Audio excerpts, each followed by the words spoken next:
Hey y'all, I'm Alex. Welcome to Soulmates of Georgia. Today I'm back down at the farm and I came down to move the electric fence we put in. What we found out is the cows were coming down through the trees back here. There's the big hill is on that side. They'd come back through the trees and come back to the end of the pasture down here. And the fence was so far over to, there we are, go this way. The fence was so far over to the side over here that they felt like they were kind of trapped in. They were hanging over there and they didn't have access to the creek. The creek is right on the side here, but it's a really steep embankment over there. And they were just hanging out down here and they probably could have figured it out. They could have gone back through the woods. But I took out this whole section, or I kept not the whole section, I kept the T-post where it was back here. That T-post is the original place we had it. And then back behind me is where we took it into the woods and over to the creek. So that's still there. I didn't change that. What I did change was this entire line going all the way to the other end. So about maybe 1,800 feet over there. I counted 66 posts that I moved. I started on the far end, way down there, and just walked the line, straighten it out, except for that one that I see. I'll go straighten that one out next. Just walked the entire line and moved it all out about 20 feet or so, all the way down to the very end, way down there. It's about 1,900 feet. I ended up walking it twice to move it out a little bit at a time, because every time I'd move it a little bit, it would open up more space to come back and move it again. And maybe if I'd started in the middle of a boat, would have created more slack and I could have moved it all at once better that way, but this was easy enough.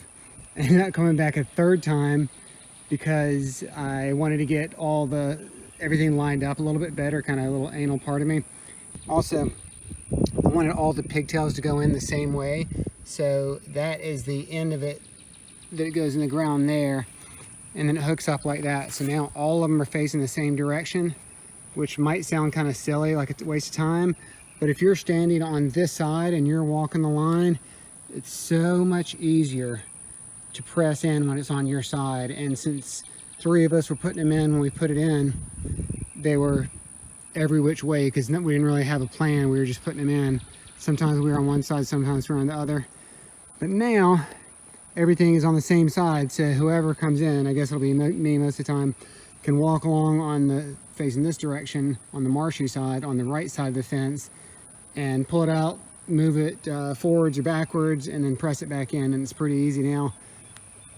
You could even do it with the rope turned on, with electricity turned on, but I turn it off just to make sure I didn't shock myself.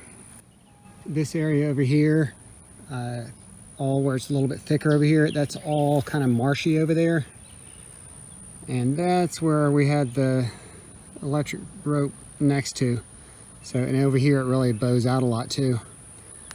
So I moved the fence back from there. Now the cows can walk from the far end way down there all the way back through this way. They can get back to the gate to get to the creek. Now the cows can be on this side over here. The grass was really tall just a few days ago, so they've done a good job of kind of mowing it down some. There's plenty of space over here, not a huge gap, but easier than me moving that T-post, which we have in there about 3 feet. Now this whole line going down here is pretty wide open, so I think they'll just naturally go where the grass is. I see a little bit of a bow there. I straightened out a lot of it, but that's good enough for now.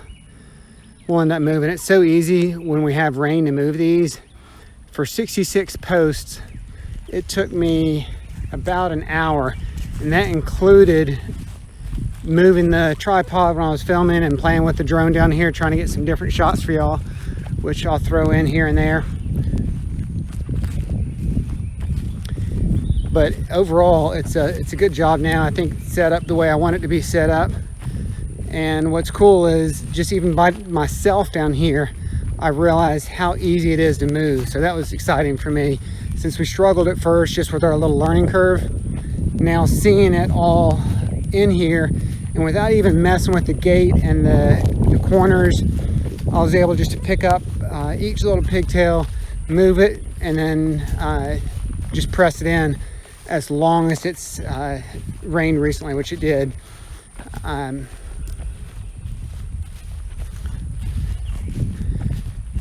One thing that's good about knowing how easy it is to move is I'm not going to be hesitant to move it in the fall once we get some more rain again.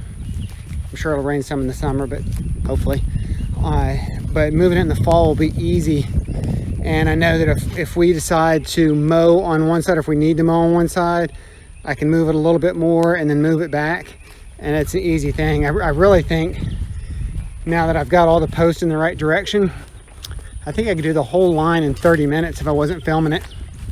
So that's pretty cool. Also, I had to come back through and trim. This was some poison ivy, some briar, some privet.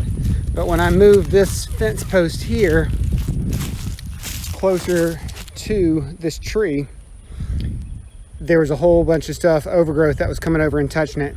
So I just cleared all that out. I didn't do anything with it except for cut it and push it over the side. Too much poison ivy in there for me to risk. I'm pretty allergic to poison ivy. I didn't want to risk that.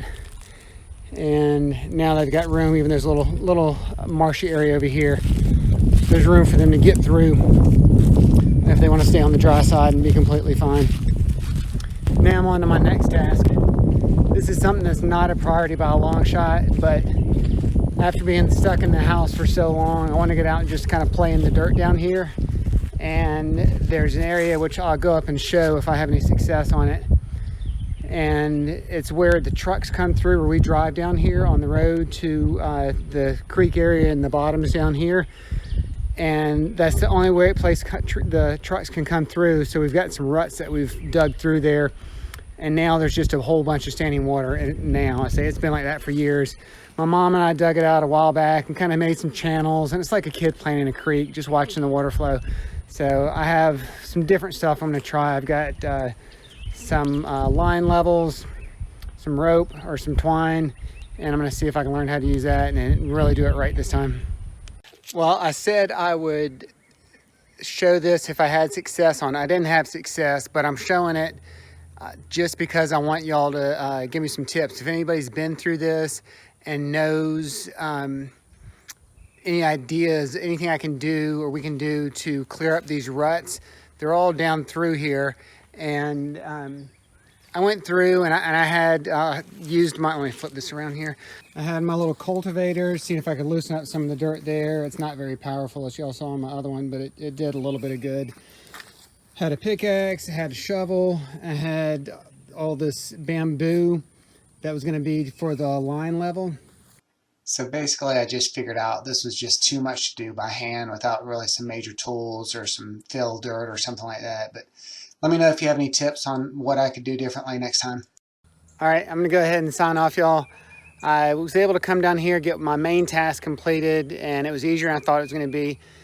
Didn't get my second task completed, but it was worth a try, and it wasn't as big of a deal. So I'm not worried about that one. It'll keep on working as well as it has been working for years. Anyway, thanks for joining me. I appreciate y'all watching. Thanks. Bye.